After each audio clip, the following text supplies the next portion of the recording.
Hey, what's up everyone? My name is Slyfoxhound, and welcome to an overall What Have I Learned After Winning 150 Matches in Fall Guys. So, I'm going to teach you everything that I know, and if at any point I do teach you something you don't know, do me a solid, leave a like on the video. It would mean a lot, and I would love to continue making more Fall Guys content.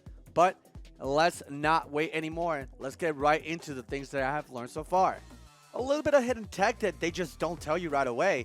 If you jump on a down slope and at the moment you touch the ground, you jump again, you actually gain a quick speed boost. You can actually get ahead of the pack by doing this, but be careful because if anybody bumps onto you, when you jump, you're a lot more susceptible to falling or just tripping. So it comes with some risk. It does come with some reward. Be aware where you are. Normally, if you're in the front of the pack, you can just jump away and get away from everybody if you are in a downslope.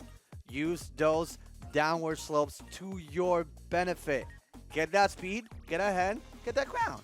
Diving is another one that they don't tell you much about it. You kind of just figure out as you go. But in games specifically like Seesaw, if you dive, your chances of stumbling are a lot less because your focus are getting up or on getting up.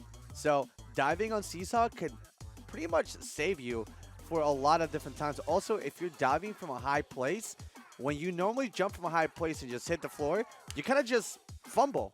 But if you dive, you'll just go into the floor and get up pretty quick. So picking when you're diving, it's super important, specifically in Seesaw. Trust me, you'll have a better time with it. So speaking of Seesaw, that's the first map we're going to start. And again, very important, know when to dive. That's it. That's the biggest key on this one. Knowing when to dive is going to help you because, again, this is one of those games that a lot of people don't understand physics. But if you understand when to maximize the dives, you will stumble a lot less. And if you stumble a lot less, then you can do this really cool trick that I'm going to show you. So there's several spots where you can actually get on the yellow rails, and it serves as a shortcut. So make sure that you are in a position where you're not going to fall into the abyss or into the stage if you want, even though that's a safe point, and boom, you can just cut all the way, all that, and just go from one rail to another. You can also do it with this one, but after that, it kind of loses its usefulness. So I would say after you do it from here, just try to take the best approach in finishing the level. But that is my tips and shortcuts for Seesaw. Next is Hit Parade, and I really just only have one tip for you. At the very end, when you're climbing the downhill, there's just pouring slime. Just hug the walls. Left or right, it doesn't matter what you do. You're not going to get hit by the moving like poles of donuts. Just hug the walls as you go up. You won't get touched by anything. It's going to be an easy win. So as I was about to hit finish on this video, I found a new strat on Hit Parade. You can just walk, pull back so you don't fall, jump, dive, jump.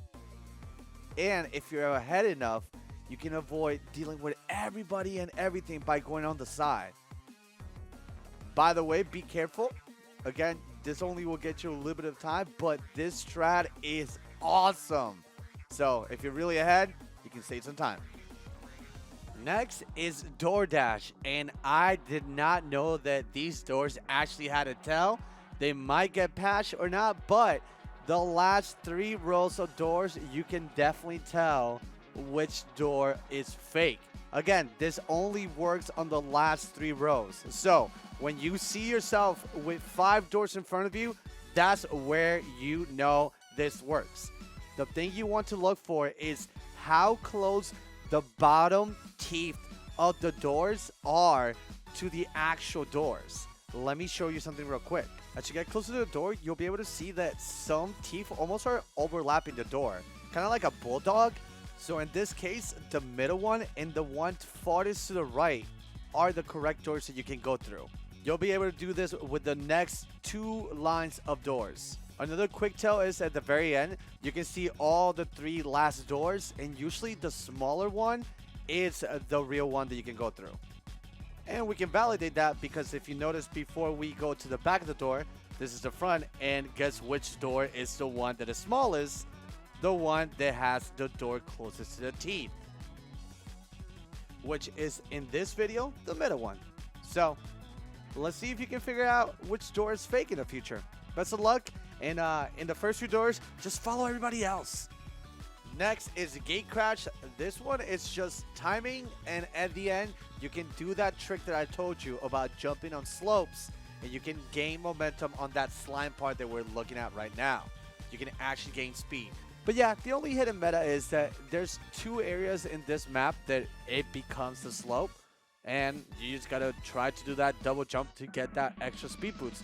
And this one, just make sure you time the doors and make the correct move when it comes to jumping over them or just going forward. Also know that whenever you're jumping and there's a lot of people, your stumble chances are gonna go through the roof, and unfortunately it can lead to an L. But just remember, in this part, jump into a jump to get more speed. Next is one of my favorite and one of the few levels that actually has multiple things that you can do to help yourself. One of them is kind of RNG, a lot of them are not, and it is the Whirlygig. One thing to quickly note is there is a big downslope in this one, so do the speed boost and jump into a jump. You'll get in front of others as long as you're not stumbling or bumping into others. And this is where you can the luck tell if you're going to get a boost or you might just get thrown in the back. This is super risky, but when you get it, it's super worth it. Next, with a lot of speed and hopefully a little bit of luck where there's nobody bumping into you, you can actually jump dive and avoid having to climb or use those blocks in order to get to this part.